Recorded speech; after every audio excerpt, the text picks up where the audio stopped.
All right, Shalom, this is Brother Chamar from the Phoenix camp. With that being said, I want to give all honor, glory, and praise to Yahawah, BAHASHAM, YAHAWASHI, BAHASHAM, QUADASH. Double honors to the elders of Great Millstone, and peace and salutation to the brothers that are doing this work in truth and sincerity, man. And real quick, I'm just going to get into this real quick lesson about self-examination, because that's part of being in this truth. That's part of being a man of the Lord. And that's part, and the scriptures teach that, man. I'm just going to break out a few scriptures on self-examination, man. This is a Psalm 77:6. It's I call to remembrance my song in the night. And so, basically, man, sometimes, you can hear a song on the radio and it don't get out of your head. That's the same thing with our thoughts, man. Sometimes you have a thought or an idea or something that's bugging you, a situation, and it won't leave your thoughts, man. It won't leave your mind. It could be something that you're doing that you're not doing, or something that happened to you, and it won't leave your mind. Just like you hear a song and you can't get it out of your head. I call the members my song in the night. I commune with my own heart, and my spirit made a diligent search. That goes with self-examination, man. I commune with my own heart. I commune with my own mind. Is what that word commune means. Talakia. That ain't the one I want. Nope. Slap.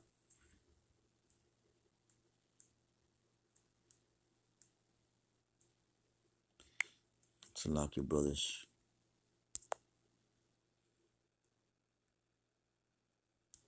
Yeah, commune. This is a word commune. And it says to put forth, mediate, muse, commune, speak, complain, ponder, sing.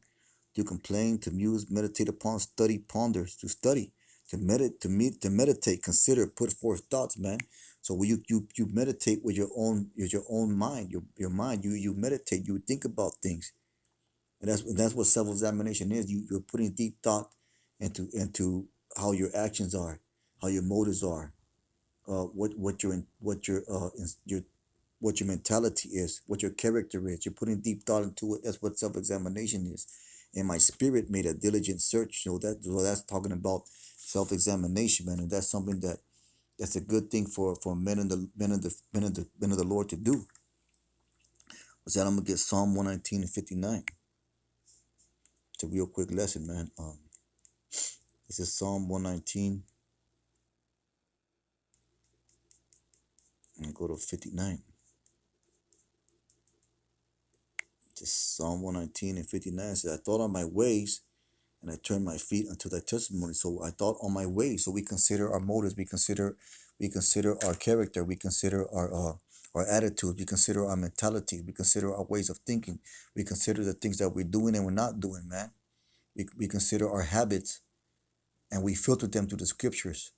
That's why I said I thought on my ways and turned my feet unto thy testimony. So our path, man.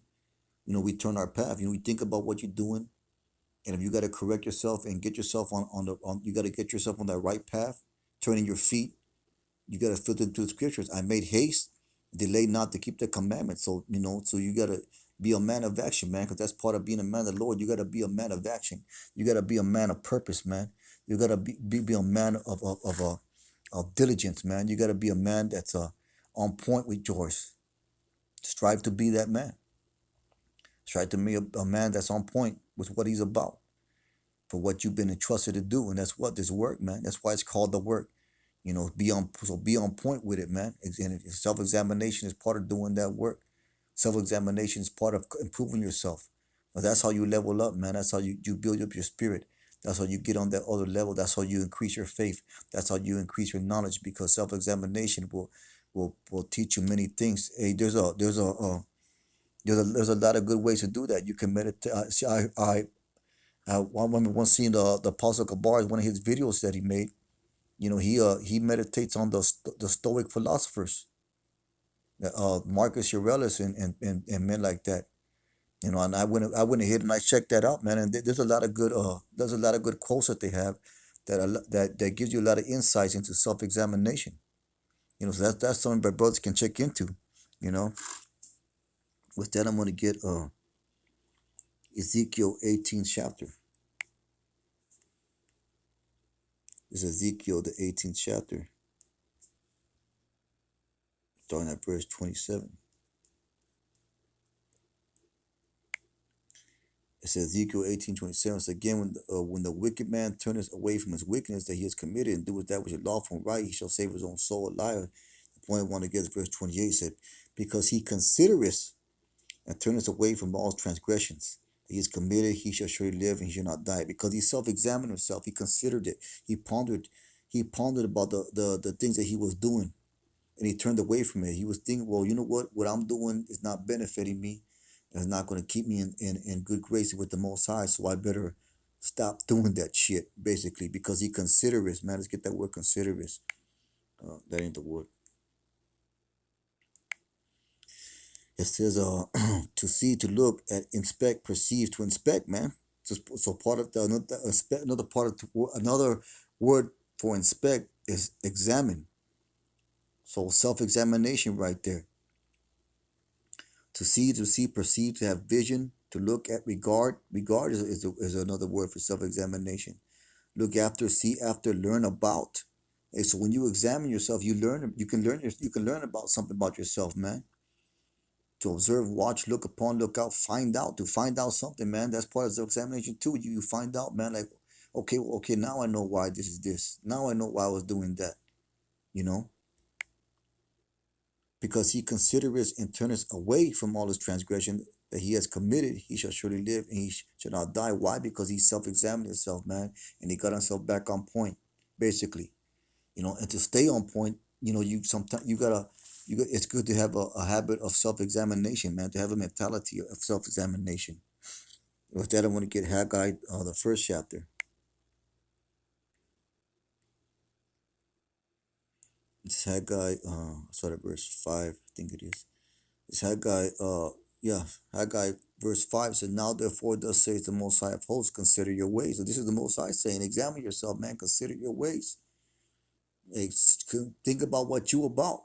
You have so much and bring in little. You eat, but you have not enough. You drink, but you are not filled with drink. You clothe you clothe you, but there is none warm.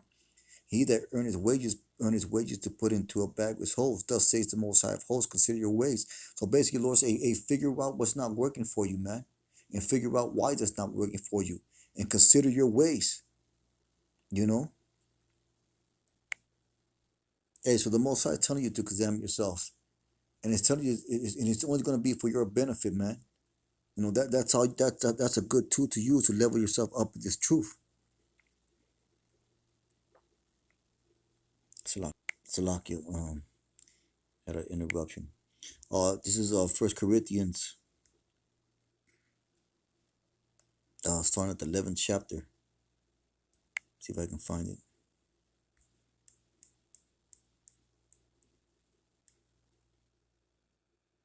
Yeah, verse 28 says, but let a man examine himself, and so let him eat of that bread and drink of that cup. So examine yourself, man. You can't be doing this. I'll start at verse 27. Wherefore whosoever shall eat this bread and drink this cup of the Lord, and talking about this truth, because the truth like on the bread as the word, and drink this cup of the Lord, and the truth the Lord likens this truth as water that you shall never thirst. If you drink his water, you'll never thirst again. Wherefore whosoever shall eat this bread and drink this cup of the Lord, that's his truth, man, unworthily shall be guilty the body and the blood of the Most High. Hey, so you can't be going out there preaching this word and saying this, that, the other, but you living like a demon, or you doing some fucked up shit. You can't, but let a man examine himself. So you gotta bring integrity to the table, man. You gotta bring integrity. The integrity has to be put on. Your integrity is gonna be put on the table, man, and you have to consider that within yourself. You know, that's what we all gotta do. We know, yeah, you can probably go through the motions and you can probably fool the men around you, but are you really? Who's that gonna benefit? If all you're doing is trying to look good in the sight of men, then you ain't benefiting nobody, not even yourself. You got to do this worthily, man. You got to, because it's your benefit to do this with integrity. But let a man examine himself. So there you go again, man. The scriptures tell us to examine ourselves. So let him eat of that bread and drink his cup. For he that eateth and drinketh unworthily, eateth and drinketh damnation himself, not discerning the Lord's body. For this cause many are weak and sickly among you, and many sleep. because of that lack of a self-examination, because of that lack of backing up your words with integrity, you're gonna you that causes many to fall. It says right there, verse 30. For this cause what? For not self-examining yourself, not having that integrity, many are weak and sickly among you, and many sleep. For we would judge ourselves. How do you judge yourselves? By self-examination, man. For we would judge ourselves, we should not be judged. But when we are judged, we are chastened of the Most High, that we should not be condemned with this world. So, hey, so there it is right there, man. Self-examination is a helpful tool for you to use in this truth. I'm going to read that verse back again, 1 Corinthians 11:31. For we would judge ourselves, we should not be judged. So let us examine ourselves so we can fix what's wrong with our own selves, man. Don't wait for that brother to give you reproof, rebuke, correction. Do it to yourself first. With that, I'm going to close it out with 2 Corinthians 13th chapter. That's the self-examination scripture right there. And I'll just close it out on that. This is 2 Corinthians, I think, starting on the third chapter, the third verse. Verse 5. 2 Corinthians 13:5 says, examine yourselves, whether ye be in the faith. Prove your own selves. Prove this thing to yourself. So basically, it's falling on you, man. This is a solo thing that you gotta do for yourself. Know ye not your own selves? How the Meshach Yahawashi is you, except ye be reprobate. So examine yourselves, prove yourselves, know yourself, fix yourself, advance yourself, level up yourself, improve yourself. This is all the benefits of self-examination, man. With that being said, I hope the lesson was edifying to Yakim out there. That one say, all praises to Yahawah, BAHASHAM, Yahawashi. Like say, Kahala Yahawah, Kahala Yahawashi. And that, I hope, like I said, I hope the lesson was edifying. Hey, Shalom.